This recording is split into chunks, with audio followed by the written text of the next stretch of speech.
पौधों का वर्गीकरण।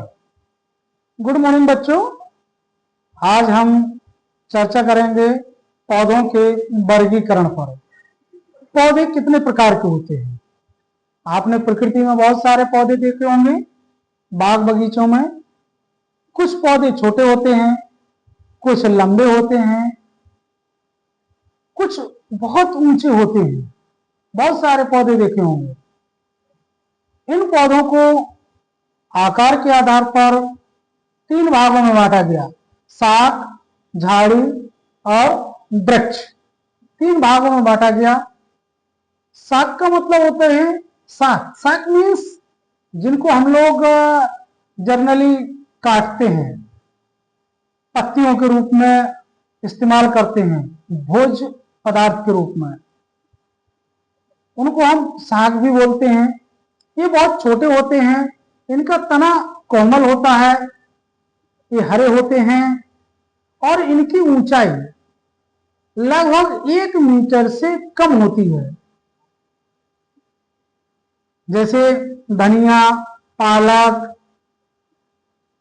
घास, गेहूं, ये सारे शाक की श्रेणी में होते हैं। दूसरा होता है झाड़ी। ये मध्यम आकार के होते हैं, इनका तना कठोर और पतला होता है, इनकी शाखाएं जमीन से निकलती हैं और इनकी ऊंचाई लगभग 1 से 3 मीटर होती है। जैसे गुड़हल, गुलाब, इनकी ऊंचाई 1 से 3 मीटर के आसपास होती है, इससे ज्यादा ऊंचे नहीं होते हैं। ये झाड़ी नुमा होते हैं, इसीलिए इनको झाड़ी कहते हैं। तीसरा होता है वृक्ष, जो बहुत ऊंचे होते हैं, जिनका तना मोटा कठोर होता है, उसे हम वृक्ष कहते हैं। जैसे आम, पीपल, नीम, बरगद आदि पौधों को हम वृक्ष कहते हैं। तो आप बच्चों समझ गए होंगे,